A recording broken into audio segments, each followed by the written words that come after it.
Good morning everyone.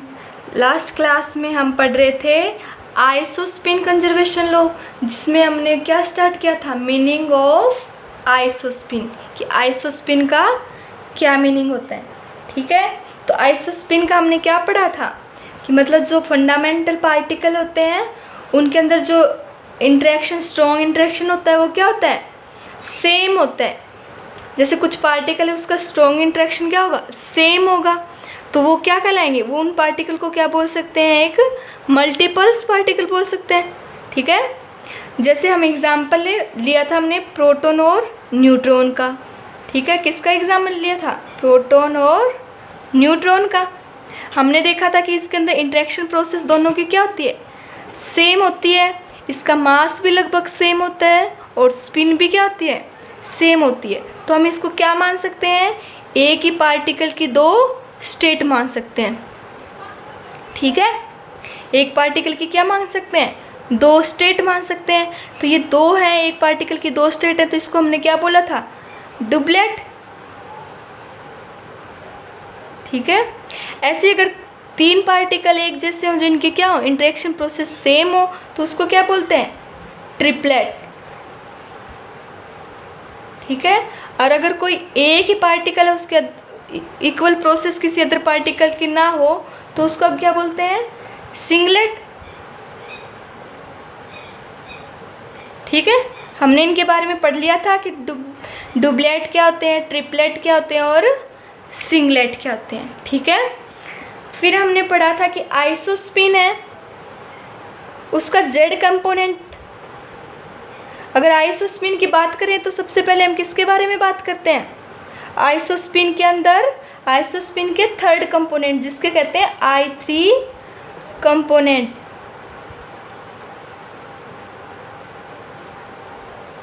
ठीक है, या फिर इसको बोलते हैं Z कंपोनेंट।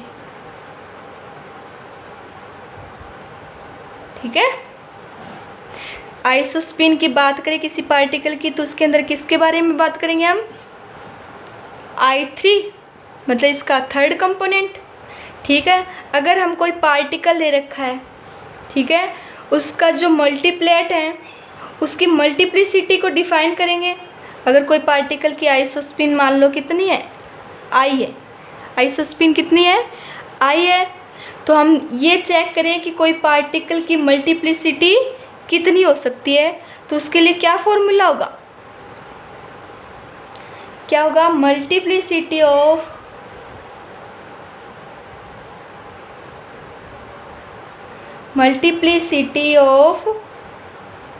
मल्टीपल्स ऑफ या multiplets of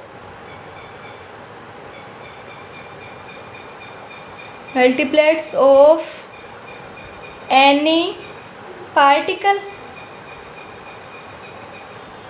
is equal to कितना हो जाएगा, 2i प्लस 1। कितनी होगी, 2i plus 1।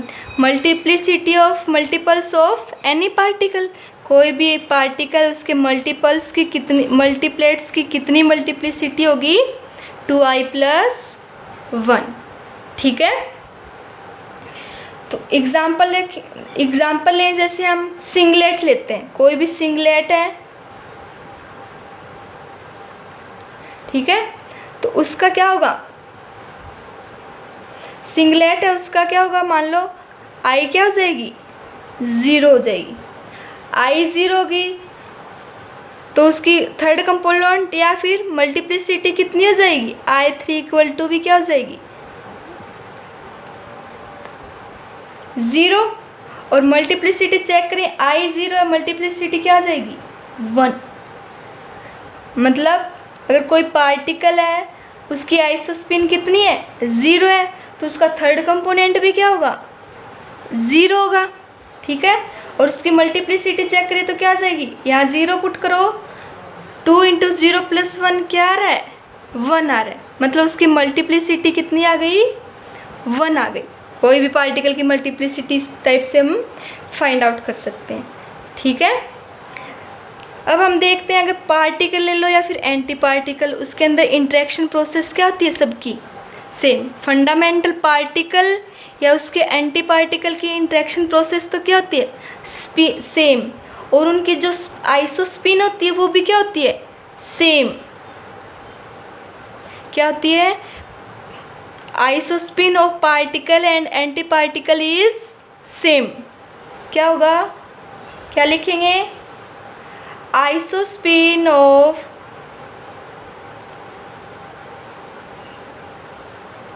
of any particle and antiparticle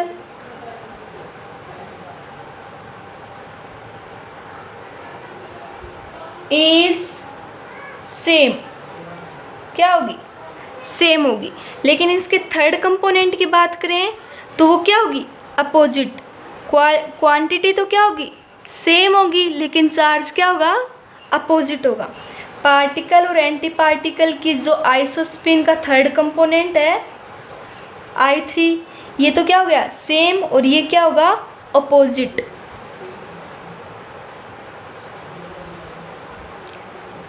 क्या होगा, अपोजिट। तो क्या होगा, third component of isospin of any particle and any particle is opposite in nature but quantity is same.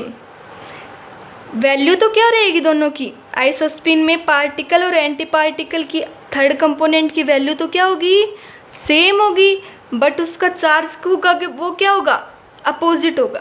जैसे एग्जांपल ले ले, किसी पार्टिकल का आइसोस्पिन का थर्ड कंपोनेंट है 1, ठीक है, तो उसके एंटी पार्टिकल का क्या हो जाएगा, -1, ठीक है।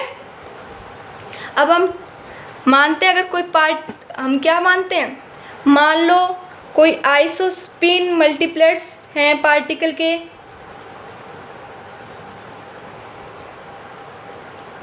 मान लो कोई आइसोस्पिन मल्टीपल्स हैं पार्टिकल के, ठीक है। हम एक वो लेते हैं, एक ग्रुप लेते हैं, मतलब आइसोस्पिन मल्टीपल्स लेते हैं कोई पार्टिकल के, ठीक है। उन पार्टिकल्स का एवरेज चार्ज कितना है, Q बार, ठीक है। मान लो क्या है, let Q bar is average charge of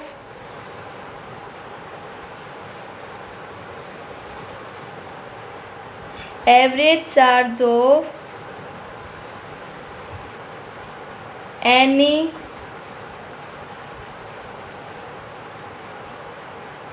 average charge of particles of any one isospin multiplet,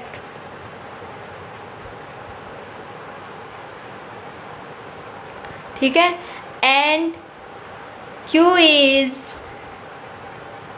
total charge of this particle, ठीक है। तब हम आइसोस्पिन का थर्ड कंपोनेंट I3 कितना हो जाएगा, I3 इज इक्वल टू हो जाएगा Q माइनस Q बार, ठीक है। क्या हो जाएगा, Q माइनस Q बार हो जाएगा। ये इक्वेशन किसको डिफाइन कर रही है, थर्ड कंपोनेंट ऑफ आइसोस्पिन, ठीक है। अब हम क्या करेंगे, जो स्ट्रॉन्ग इंटरेक्शन प्रोसेस डिफाइन करने वाले जो पार्टिकल हैं, जैसे फॉर एग्जांपल कौन कौन से पार्टिकल होते हैं, जैसे मेसोन होते हैं और बेरियन, ये क्या करते हैं, स्ट्रॉन्ग इंटरेक्शन को शो करते हैं। तो इनके लिए हम क्या करेंगे, एक टेबल बनाएंगे जिसके अंदर हम उसमें आइसोस्पिन, उसके आइसोस्पिन के बारे में लिखेंगे, कितनी आइसोस्पिन, और क्या बताएंगे कि उसका थर्ड कंपोनेंट कितना है, ठीक है। टेबल बनाओ।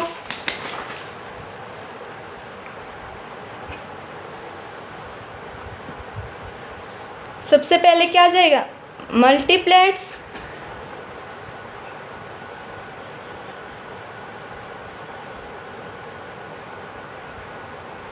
ठीक है।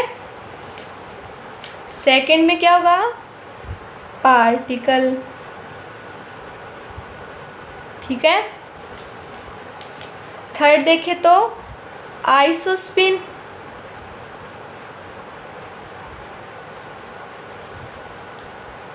ठीक है। और फोर्थ देखें तो third component of isospin,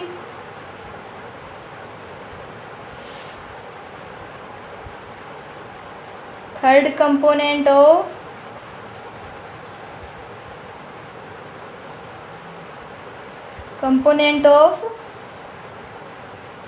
isospin,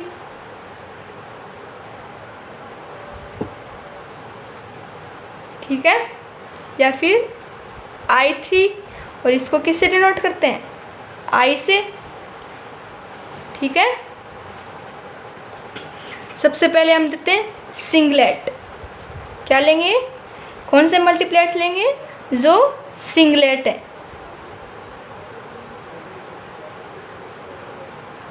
ठीक है।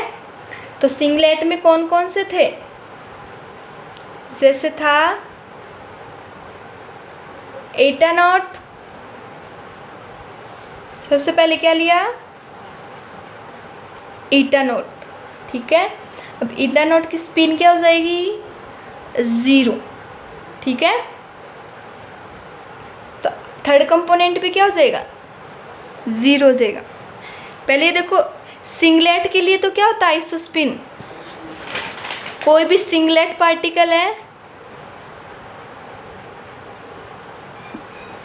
सिंगलेट पार्टिकल के लिए आइसोस्पिन क्या हो जाएगी? 0 होती है, ठीक है। सिंगलेट पार्टिकल के लिए आइसोस्पिन क्या लेते हैं? 0। तो इसका थर्ड कंपोनेंट भी क्या लेते हैं? 0, ठीक है। फिर क्या था? डुप्लेट, ठीक है। डुप्लेट की बात करें तो वे पार्टिकल जो डुप्लेट हैं तो उसके लिए आइसोस्पिन क्या होती है? 1/2 होती है। आइसोस्पिन कितनी लेते हैं? 1/2 लेते हैं। और इसके थर्ड कंपोनेंट की बात करें तो पार्टिकल और एंटी पार्टिकल के लिए अपोजिट होगी, ठीक है। तो पार्टिकल के लिए क्या आ जाएगी? पार्टिकल के लिए आइसोस्पिन का थर्ड कंपोनेंट आ जाएगा 1/2।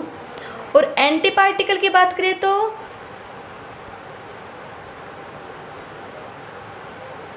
आइसोस्पिन का थर्ड कंपोनेंट क्या आ जाएगा? इससे अपोजिट -1/2, ठीक है। क्या आ गया? -1/2, ठीक है। फिर क्या होता है? सिंगलेट, डुप्लेट, और फिर क्या होता है? ट्रिपलेट। क्या होता है? ट्रिपलेट, ठीक है। ट्रिपलेट के अंदर हम बात करें तो उसकी स्पिन क्या लेंगे? 1 लेंगे। स्पिन क्या लेंगे? 1, ठीक है। अब पार्टिकल की बात करें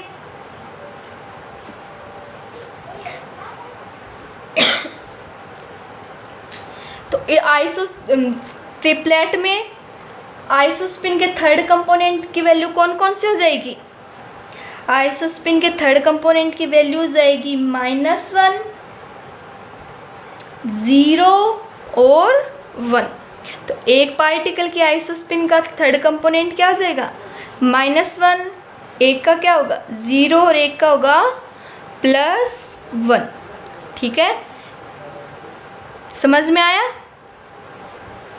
क्योंकि हमें पता है कैसे निकाल सकते हैं, 2i + 1, ठीक है। i की वैल्यू रखो 1, तो वैल्यू कितनी आ गई? 3। ट्रिपलेट के लिए वैल्यू कितनी आ गई? 3। डुप्लेट के लिए देखें तो i की वैल्यू रखोगे 1/2, 2 से 2 कैंसिल, 1 + 1 2 आएंगी, तो ये आ गई 2, 1/2 आ गई, और एक -1/2।